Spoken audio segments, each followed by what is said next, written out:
Welcome. This is part 2 of a lecture about some of the early patristic evidence pertaining to Mark chapter 16, verses 9 through 20. At the moment, we're examining some evidence from the 200s. Ammonius lived in the early 200s.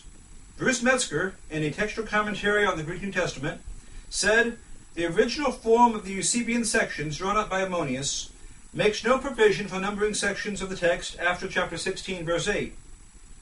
But that's not based on anything written by Ammonius. It's based on a statement made by Eusebius of Caesarea as he explains how to use his cross-reference system for the Gospels. Eusebius says that he got the idea for his cross-reference system from something that Ammonius had made, in which the text of Matthew was accompanied by parallel passages from the other Gospels. But the Eusebian sections are much more complex than that. They include cross-references from Mark, Luke, and John that are not paralleled in Matthew. It is simply misleading to refer to the Eusebian sections as if they're the work of Ammonius.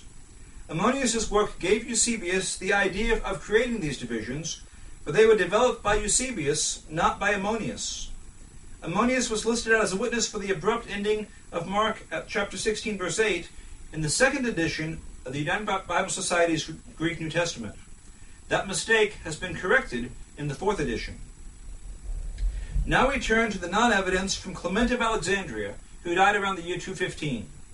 Metzger wrote that Clement of Alexandria and Origen show no knowledge of the existence of these verses.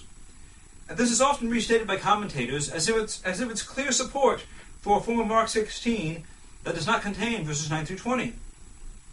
But in real life, when we examine Clement's four major works and look for quotations from Mark, we find that there are none from chapters 1, 2, 3, 4, 5, 6, 7, 8, 9, 11, 12, 15, and 16.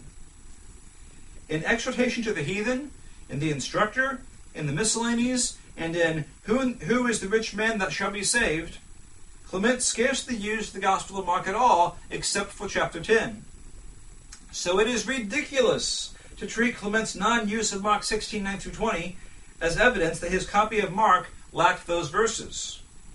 In addition, Clement appears to quote the phrase, "at the right hand of God," from Mark 16:19 in a comment about the 24th verse of the book of Jude, preserved by Cassiodorus in the 500s. This conclusion is not automatic, because of a textual variant in the copies of the text of Cassiodorus. But the possibility that Clement is not really so silent after all should be carefully considered.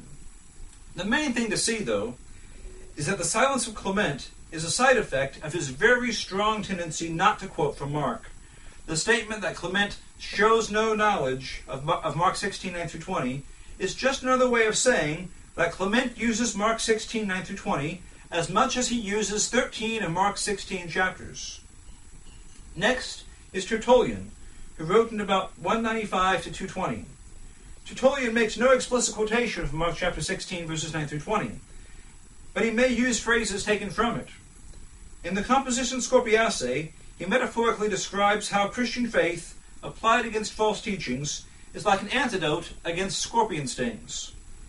In the last chapter of the book, Tertullian states, "If anyone in faith will drink this medicine of ours, before being hurt by these potions which he poured forth long ago, or even immediately after being hurt by them, they will not be able to readily injure any of those who are weak." That could be a non-literal application of part of Mark chapter 16, verse 18. And in chapter 21 of Apology, as Tertullian concludes a summary of the ministry of Christ, he says that Jesus, after his resurrection, spent 40 days with his disciples, and afterwards, having commissioned them to the duty of preaching throughout the world, he was taken up into heaven, enveloped in a cloud. The first part of that statement bears a closer resemblance to Mark 16:15 than to any other passage. In addition, in Flight from Persecution, chapter 6, Tertullian says, "We preach throughout all the world. Nay, no special care even for Israel has been laid upon us, except as we are also bound to preach to all nations." The phrase, "we preach throughout all the world," may be based on Mark 16:15. The combined weight of these statements from Tertullian is not quite conclusive, but it's something to keep in mind. Now we come to Origen, who died in the year 254. Origen and Clement are often mentioned together as writers who show no knowledge of the existence of these verses. But the real situation with Origen resembles the situation with Clement. Origen might refer to Mark 16:20 in Philokalia chapter 5. After utilizing Luke chapter 10 verse 19, he says, "Let a man observe how the apostles who were sent by Jesus to proclaim the gospel went everywhere." And he cannot help seeing their superhuman daring in obedience to the divine command. But if we ignore that possibility, all we have is evidence that Origen did not use the Gospel of Mark very much. In his 8 major works, Origen does not quote 54 consecutive verses from Mark 1:36 to 3:16. He doesn't quote 41 consecutive verses from chapter 5 verses 2 through 43. He doesn't use 39 consecutive verses from chapter 10 verse 3 to verse 42. He does not quote 63 consecutive verses from Mark 13:32 to Mark 14:47. Origen shows no awareness of 15 large unused chunks of the Gospel of Mark totaling 477 verses. But nobody would conclude that he was therefore unaware of those verses. Imagine the text of Mark as a pizza, divided into 56 of 57 slices. Each slice is 12 verses. Origen did not use 34 of those slices. The red slices are the ones Origen does not use. The evidence from Origen regarding Mark 16:9 through 20 is no different from the evidence from Origen regarding most 12-verse portions of the Gospel of Mark. His non-use of a 12-verse passage cannot really tell us anything about whether or not he was aware of its existence. This should not be difficult to realize. In 1881, Hort cautioned against building a case on the incidental silence of Clement and Origen. But many commentators have misrepresented it as if it's a major piece of evidence. Our 10th witness is Hippolytus, who died around the year 235. Hippolytus was a leader of the church in Rome. Part of the evidence attributed to Hippolytus is embedded in a composition called Apostolic Constitutions, which was completed around the year 380 by someone who revised and combined several older compositions. Book 8 of Apostolic Constitutions is based on the composition Apostolic Tradition, which is attributed to Hippolytus. Book 8 includes a quotation of Mark chapter 16, verses 17 through 18, framed by wording from Mark chapter 16, verse 15. Hort questioned this reference on the grounds that the quotation could have been added later in the 300s. But Samuel Tregelles, another textual critic from the 1800s, contended that there's no reason to assume that the contents of Apostolic Constitutions are so drastically revised. Hort's hypothesis cannot be proven true or false. But there's another passage to consider. Apostolic Tradition, chapter 32, verse 1.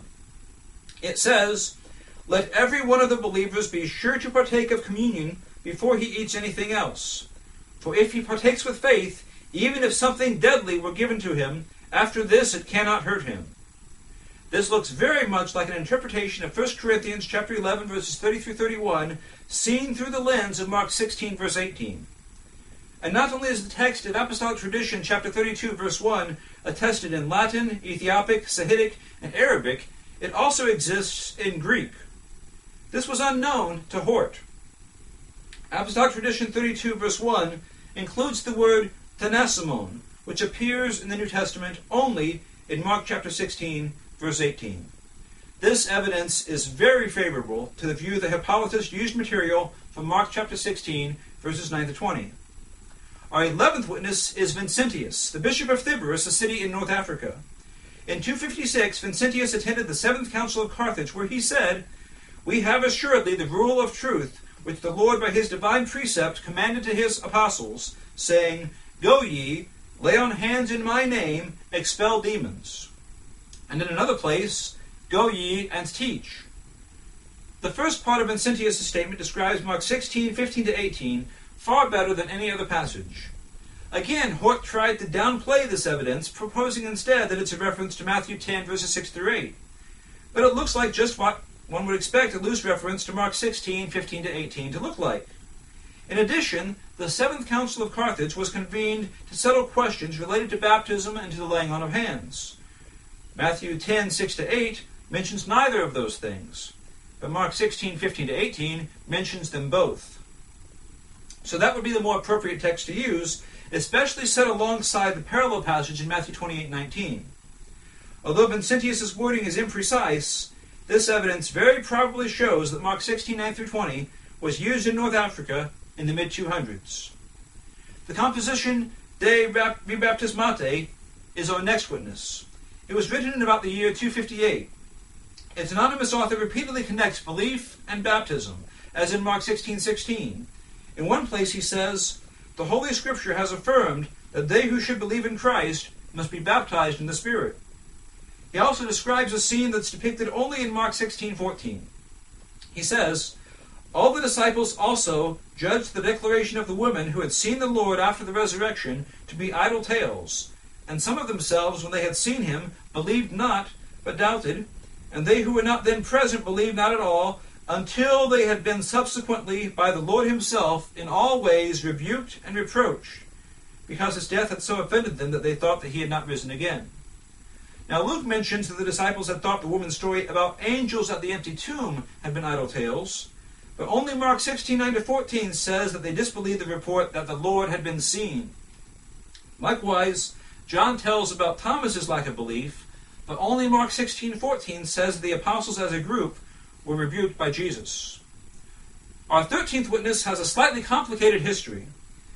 A secular writer named Porphyry wrote a large collection of objections against Christianity in around the year 270. His assistant Heracles revised and condensed Porphyry's work around the year 303.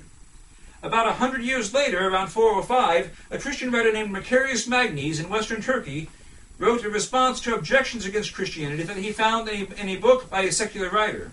Macarius Magnes did not know the name of the author of that book.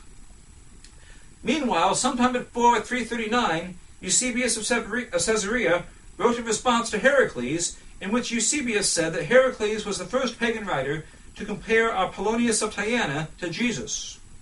Macarius Magnes, in the course of quoting from the book that he was answering, shows that the book that he was answering compares the submissive behavior of Jesus on trial before Pilate to the bold behavior of Apollonius of Tyana when he was on trial. So, the book that was used by Macarius Magnes included a feature which, according to Eusebius, Heracles was the first to use. Eusebius also says that Heracles was a plagiarist, and that he had adopted a lot of material from other writings. Evidence that Heracles borrowed material from Porphyry is shown by comparing two things: a statement by Jerome that Porphyry accused Peter of killing Ananias and Sapphira, and a citation by Macarius Magnes in which the secular writer makes the same accusation. All this implies that Macarius Magnes, around the year 405, was replying to a book that Heracles had put together around the year 300, which included a lot of material that Porphyry had written in the year 270. In Book 3, Chapter 16, of the response that Macarius Magnes wrote, which is called Apocriticus, Macarius Magnes presents an objection posed by the anti-Christian author. Consider in detail that other passage where he says, "Such signs shall follow them that believe. They shall lay hands upon sick people, and they shall recover. And if they drink any deadly drug, it shall in no way hurt them."